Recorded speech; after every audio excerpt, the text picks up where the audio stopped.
দারুণ লাগছে, দারুণ।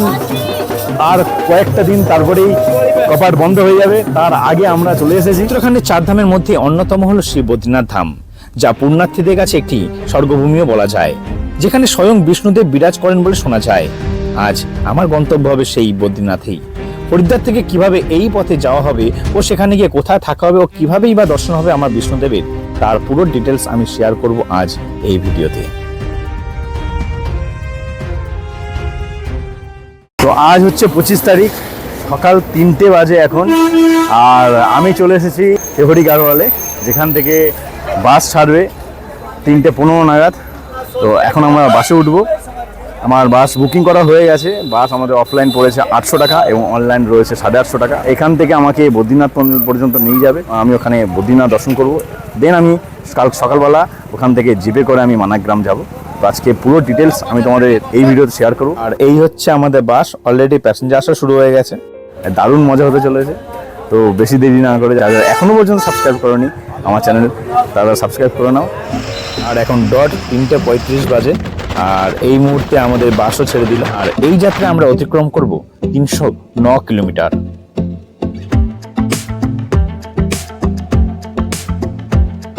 9 কিলোমিটার মধ্যে 169 কিলোমিটার পুরো কমপ্লিট। আমরা 3টের সময় বেরিয়েছিলাম আর এখন 7টা বাজে। আর মাত্র 140 কিলোমিটার রয়েছে। গুগল বলছে আর 4 থেকে 4.5 ঘন্টা সময় লাগবে।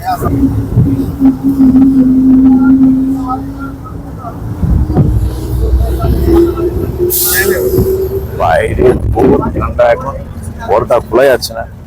তবে রোদ উঠে গেছে, কিন্তু ঠান্ডা প্রচুর, এখন প্রচন্ড ঠান্ডা। তো আমাদের বাস এখন এক জায়গায় দাঁড়াবে এখানে ব্রেকফাস্ট করবার জন্য।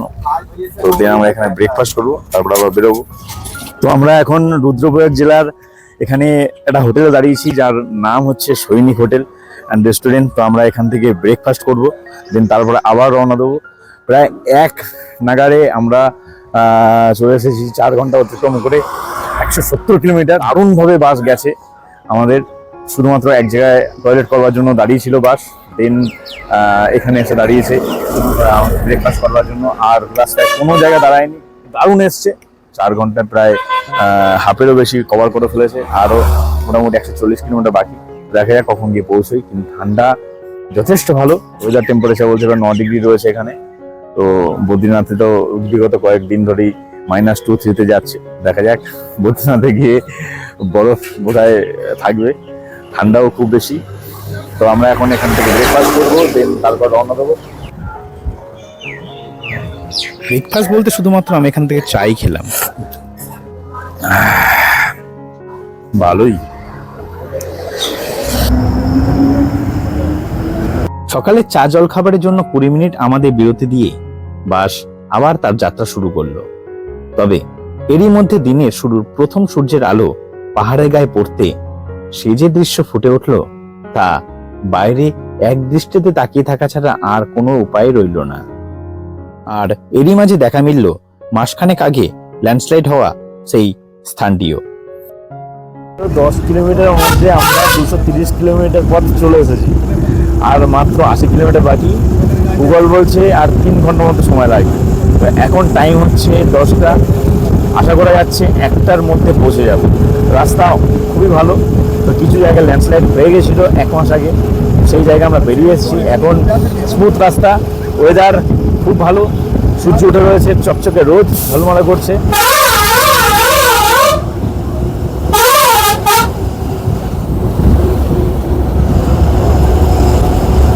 আর এরই মধ্যে প্রকৃতির শোভা দেখতে দেখতে কখন যে আমাদের বাস রুদ্রপ্রয়াগ অতিক্রম করে ফেললো তা বুঝতেও পারলাম না। চারিদিকে পাহাড়ের এত মনোমুগ্ধকর সৌন্দর্য, তা সবটুকুই যেন এখন আমার চোখের সামনে।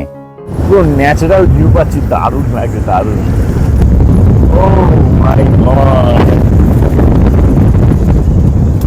দারুণ দারুণ। যেন অন্য এক পাহাড়, পাহাড়ের বৈচিত্র্যময় বদ্রীনাথ। তবে বেলা গড়াতে আমাদের লাঞ্চ করাবার জন্য বাস দাঁড়ালো যোশীমঠ থেকে কয়েক কিলোমিটার আগে এক রেস্টুরেন্টের সামনে। যোশীমঠ 13 কিলোমিটার বাকি, আর বদ্রীনাথ এখনো পর্যন্ত 57 কিলোমিটার বাকি আমাদের।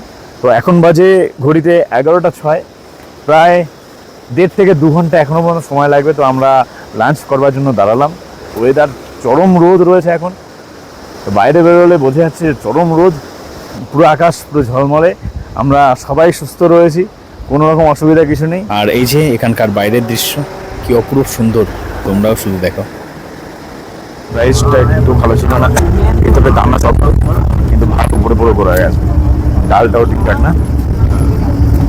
তো যেটুকুনি খাওয়ার দরকার খেলাম, আর খেতে পারলাম না, রেখে দিলাম, রেখে দিয়ে একটু চা খেলাম।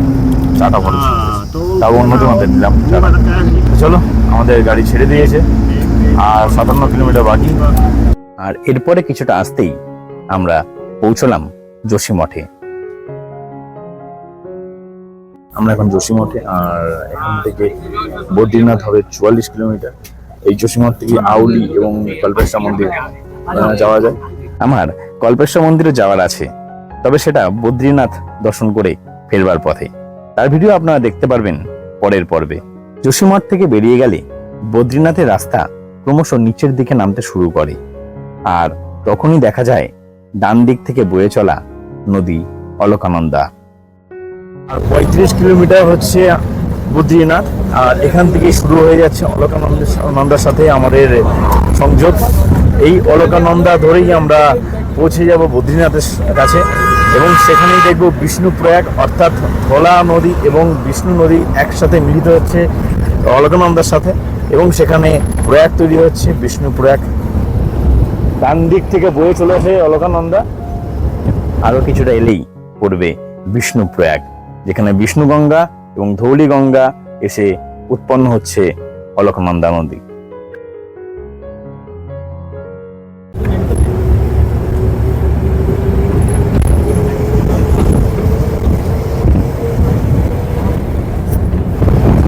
অসাধারণ। এই যেন স্বপ্নের মতো জায়গা, যার সৌন্দর্য অবিরাম।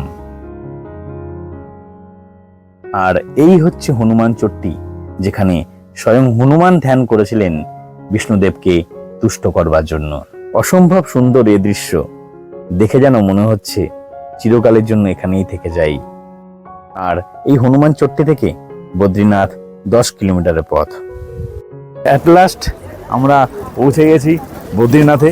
তো এখান থেকে 2 কিলোমিটার মতো আমাদের সামনে যেতে হবে। তো আমাদের বাস নামিয়ে দিয়েছে বাস স্ট্যান্ডে। তো এই দিকটা হচ্ছে মন্দির, বাবা বদ্রীনাথের মন্দির। আমি যাব, তার আগে এখানে আমার লাগেজ রুমে রাখবো, রুম বুক করব, পুরো ডিটেলস তোমাদের দেখাবো, যে কত কি রুমের ভাড়া না ভাড়া সব কিছু দেখাবো তোমাদের, সঙ্গে থাকো। রুম অলরেডি পেয়ে গেছি, আর এখান থেকে আমাদের আমি এসেছিলাম একা, তো দিল্লি থেকে আরও 2জন এসছে, তো 2টো রুম নিয়েছি। 2টো রুমে 1500 টাকা, অর্থাৎ একটা রুমে 750 টাকা করে। তো রুমের কোয়ালিটি কীরকম সেটা দেখাচ্ছি। এই হচ্ছে রুম। এখানে 3 জন শুতে পারবে, 2টো একটা, মোটামুটি 4 জন হলেও শোয়া যাবে। 2টো চেয়ার, একটা টেবিল। আর এই জানলার বাইরেই রয়েছে বাস স্ট্যান্ড, দেখা যাচ্ছে। জানলা খুলছি না, প্রচণ্ড ঠান্ডা বাইরে। আর এইখানে রয়েছে ওয়াশরুম। তো এখানে গিজার নেই, অক্টোবর লাস্ট সিজন, আর কয়েকদিন পরেই পুরো বন্ধ হয়ে যাবে, দিওয়ালির সময় চলছে। তবে আমি আরও রুম খুঁজেছি, সেখানে 1500 2000 টাকার তো কোনো নিচে নেই। তো এটা সস্তা পেলাম একটুখানি। তো একা থাকবো, যদি গরম জল যদি চান আপনারা, তাহলে এখান থেকে 50 টাকা বাকেট নিয়ে স্নান করতে হবে। গরম জলের অ্যালাউ নেই, গিজার নেই। তো 50 টাকা দিয়ে তারপরে গরম জল নিতে হবে। তো আমিও সেম করছি, কারণ একবার স্নান করে তো পুজো দিতেই হবে। আর না হলে বাবা মন্দিরের নিচে, কিছুটা নিচেই 54 ডিগ্রি সেলসিয়াসের গরম জল রয়েছে, ন্যাচারাল। তো সেখান থেকে আপনার স্নান করতে পারেন। বদ্রীনাথের বাসস্ট্যান্ড থেকে 1 কিলোমিটার দূরেই অবস্থিত বদ্রী বিশাল দেবের মন্দির। আমি রুম থেকে একেবারে ফ্রেশ হয়ে চললাম এখন সেখানে পুজো দিতে।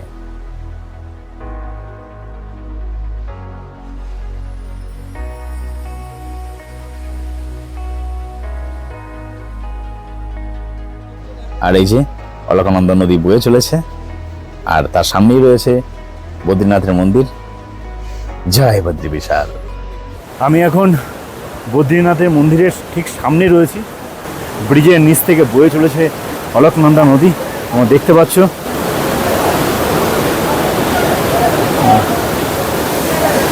এই হচ্ছে ব্রিজ। ব্রিজের ওপারে সিঁড়ি থেকে নেমে দেন বাদিকে কিছুটা এগিয়ে গিয়েই পড়বে এক সিঁড়ি, এবং সেই সিঁড়ি থেকে উপরে উঠলেই পড়বে মন্দির। তোমাদের বদ্রীনাথের মন্দির দেখাবো খুব সুন্দরভাবে। যারা যারা এখনো পর্যন্ত আমার চ্যানেল সাবস্ক্রাইব করনি অবশ্যই তারা সাবস্ক্রাইব করে নাও, এবং ভিডিওটা ভালো লাগলে অবশ্যই লাইক কমেন্ট শেয়ার করো। আর এই সেই কুণ্ড, প্রায় 54 ডিগ্রি সেলসিয়াস জল এর তাপমাত্রা। বলা হয় যে এই জল স্নান করলে নাকি সমস্ত রোগ ব্যাধি তা দূর হয়ে যায় এবং সমস্ত রকম পাপ তা দূর হয়ে যায়। দেখতে পাচ্ছ তোমরা পুরো বাষ্প উঠছে জল থেকে, তো গরম। আগে পুজোটা দেবো। পুজো দেওয়ার জন্য আমাদের উপরে উঠতে হবে।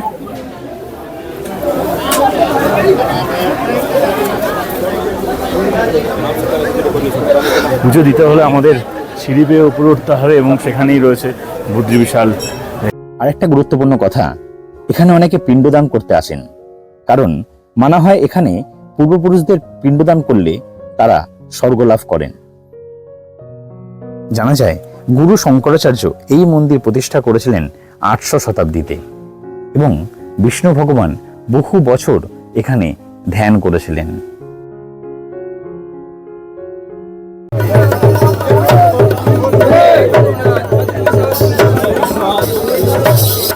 আর এই হচ্ছে মন্দিরের 360 ডিগ্রি ভিউ। ওহ, দারুণ। আমরা এখন বদ্রী বিশাল দেবের একদম সামনে রয়েছি। আমার সামনেই রয়েছে বদ্রী বিশাল দেবের মন্দির। তো আমি এর ভেতরে প্রবেশ করব। ভেতরে ফটোগ্রাফি অ্যালাউ নেই, তো যতটা দেখানো সম্ভব হবে আমি তোমাদের দেখাবো।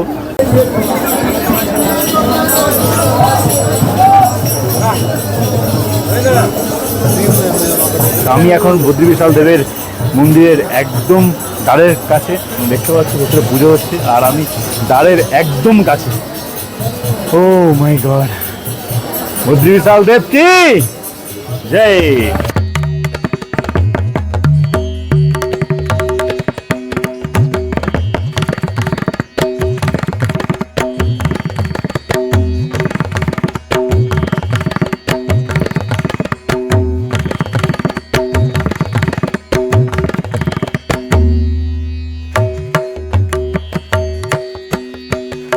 খুব ভালোভাবে আমি দর্শন করলাম।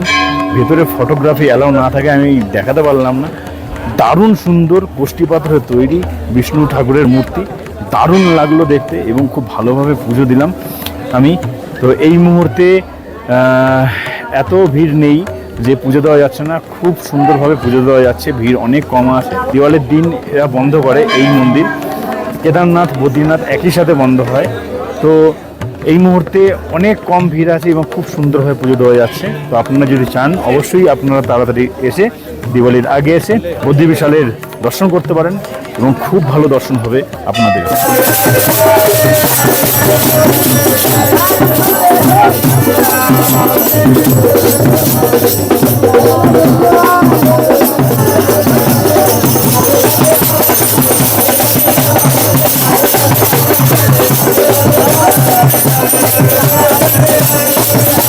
দারুণ লাগছে, দারুণ।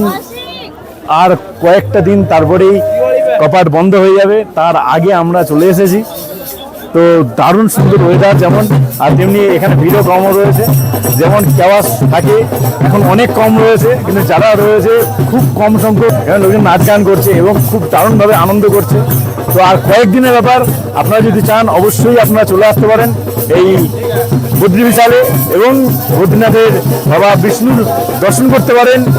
দারুণ সুন্দর লাগবে, দারুণ। আমি দর্শন করেছি, খুব সুন্দর মূর্তি, কোষ্ঠী পাথরের তৈরি মূর্তি, কিন্তু ভেতরে ক্যামেরা অ্যালাউ না থাকা আমি ভিডিও করতে পারি, কিন্তু দারুণ সুন্দর লাগবে যদি আপনারা আসেন।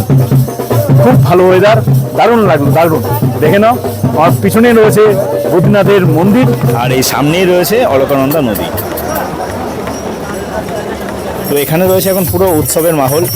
ভিডিওটা কেমন লাগলো তোমরা আমাকে কমেন্ট বক্সে লিখে জানাও। ভালো লাগলে একটু লাইক করো, শেয়ার করো, আর নতুন হলে চ্যানেলটাকে সাবস্ক্রাইব করো। চলো দেখা হচ্ছে নেক্সট ভিডিওতে।